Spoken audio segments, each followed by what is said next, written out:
अपना माइक खोल लीजिए मनोज जी, आपका माइक म्यूट है, अनम्यूट कर लीजिए जी। आवाज आ रही है? हाँ सर, आ रही है। देखिए इस विषय पे केवल एक ही बात कहना चाहता हूँ जी दादा। भी मैंने कहा था संविधान संशोधन की बात, अगर ऐसा है भी, पहली बात तो ऐसा है नहीं, आप उसको समझ लीजिए जी। आप उसको ढंग से, आप ये चक्रपाणी जी आप हम लोगों को सलाह दे रहे हैं, बाई गॉड मैंने पूरा संविधान पढ़ा हुआ है। हाँ। और इस विषय पे दादा अगर पढ़ा है तो जीने का अधिकार है या नहीं? आप मेरी बात सुनिए, आप ना बोलिए ना थोड़ी देर, प्लीज मेरी बात तो होने दीजिए जी। बात होने दीजिए, बीच में बोलने लगते हैं आप। कॉमन सेंस की बात है, निहितार्थ समझिए। अगर ये आप सच कह रहे हो कि नहीं ऐसा अधिकार, लेकिन ये अधिकार प्रदत्त अगर आप सोच के देखिए, अगर सभी को फ्री कास्ट सब कुछ सुविधाएं अगर मिल जाएंगी तो कहाँ जाएगा देश? बिल्कुल। क्या आप कौन सा विषय डिस्कस लेके बैठे हुए हो? ये भी सोचिए ना, लिखा है कि नहीं लिखा है। मैं आपसे कह रहा हूँ लिखा हुआ छोड़ दिए, लिखा है कि नहीं लिखा है, लेकिन कॉमन सेंस है, उस पर आप सोचिए। हाँ ये बात आपकी सही है, ये बात आपकी सही है, मानूंगा इस बात को। भी नहीं लिखा है, मैं अपनी बात पढ़ रहा हूँ, संविधान भी आप देख लीजिए। अगर ऐसा लिखा है तो निश्चित तौर पे, अगर ऐसा लिखा भी है तो निश्चित तौर पर ये चाहता हूं कि एक संविधान संशोधन फिर जरूरत है, अगर ऐसा लिखा हुआ है। कल्पना क्यों करें, कल्पना क्यों करें, हम किसी बात की कल्पना क्यों करें? एक बात अगर ऐसा है जी जी हमसे सीनियर इसलिए मैं उसको नहीं चक्रपाणी जी ने, एक मिनट चक्रपाणी जी, चक्रपाणी जी से मैंने आज ये कहा था कि आपका टॉपिक बहुत बेहतरीन, बहुत शानदार है जी। मेरी इनसे बात हुई थोड़ी देर पहले, कार्यक्रम शुरू होने के पहले जी। तो इन्होंने मुझे पंच लाइन बताई। हाँ। नहीं, पंच लाइन इन्होंने भेज दी, जब मैंने देखी मैंने कहा मुफ्त की रेवड़ियों से, मुफ्त के 5 किलो अनाज से नागरिकों के संवैधानिक हक नहीं छीने जा रहे हैं जी। इसको आपको साबित करना होगा। बिल्कुल साबित कर दिया सर मैंने। ये एक प्रकरण अलग है। हाँ। मुफ्त में लोगों को देना आप घर में करके देखिए, राष्ट्र में देना।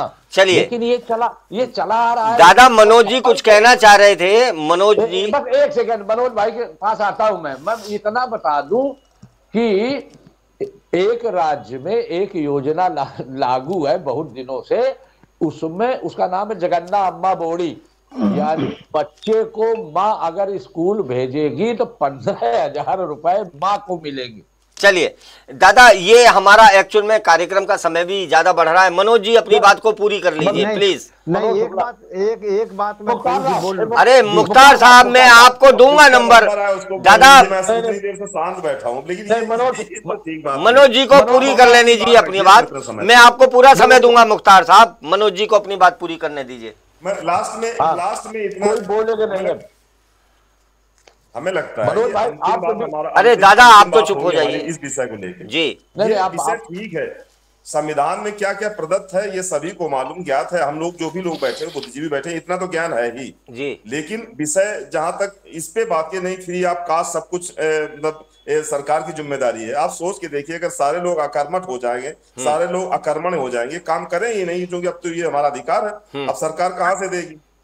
आप सोच के देखिए। तो ये विषय तो मनोज जी प्लीज, मनोज जी आपने बहुत अच्छी बात टोक रहे हैं। अरे दादा ये टोकने के लिए है, ये पॉइंट था, टोकना जरूरी है।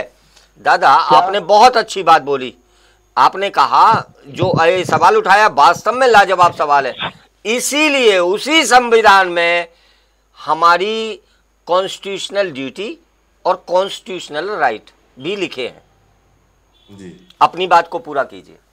आपको शायद आपको पढ़ा हो ना पढ़ा हो, लेकिन हमने एक पढ़ा, कोई देश है विश्व में जहां पे केवल इस बात के लिए सजा मिलती है कि आप काम क्यों नहीं करते, इस बात के लिए आप पढ़िए, इस बात के लिए वहां सजा का प्रावधान है कि आप अगर कुछ नहीं कर रहे हैं जी, अगर कोई काम नहीं कर रहे हैं तो उसके लिए वहां सजा है जी। तो अब ऐसी स्थिति में मैं इतना ही कहना चाहूंगा, क्योंकि समय भी हो रहा है जी बिल्कुल, जो ये विषय आज का था उसके पहले भी मैं सहमत हूं, और आज फिर से मैं कह रहा हूं, जितने भी व्यवस्थाएं हैं कि ये जो एयरपोर्ट बेचे जा रहे हैं, रेलवे स्टेशन, तमाम चीजें सब हो रही है, देश पे इतना कर्जा है, ये सर्वथा गलत है। और इसके जिम्मेदार हमारी जो संवैधानिक व्यवस्थाएं हैं कि वो पत्रकारिता क्या ईमानदारी से हो रही है, जो न्याय देने वाले लोग हैं वो क्या अपने न्यायोचित व्यवस्था ढंग से चला रहे हैं जी बिल्कुल, सरकारें क्या, तो ये सारे लोग दोषी हैं, उसमें हम लोग भी दोषी हैं, बिल्कुल, जिम्मेदारी सभी की है।